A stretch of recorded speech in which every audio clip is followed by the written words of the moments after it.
हिच्याकडे कशाला यायचं हिच्याकडे कशाला यायचं मग मला बायको करून द्या दुसरी.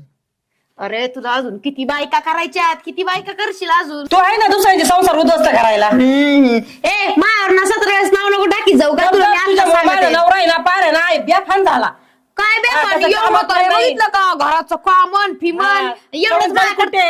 एवढंच माझ्याकडे लक्ष असतं तुझ्या नवऱ्याचं तर एवढं घरदार झालं असतं हा काय ना, नवरा नाही इथं मी करते सगळं. तू नको सांगू मला. तुझं कशाला आला तू ए इकडं? मारू नको. माझं इथं मी आता कामाला आहे. कामाला इकडे तू इथं कसं काय कामाला एवढा दिवस माझ्याकडे पगार घेत स्वतःहून होता. आलाय. स्वतःहून आला हा, तेच तू म्हटलं. घेऊन कशाला घ्यायचं पण ते मी बघा कशाला ना. ठेवून कामाला घ्यायचं? बघा ना. कामाला म्हणा ना. कामाला म्हणते कामालाच म्हणते ना हो मग. तिकडे त्या बाईला काय अशीच सवय आहे, दुसऱ्याच्या अंगावर लोटायची. आणि माझ्यावर लोट तू नवरा ते चालत का तुला मी नाही लोटीत. तू फसवती तूच फसवलंय माझ्या नवऱ्याला. अगं बाई, असं आता होय. माझा नवरा कुठं गायब केलाय काय माहिती. हा. तूच केला असणार आहे. मग पदरात घालून ठेवलाय तू नवरा अगं तू तेच करू शकती स्वतःचा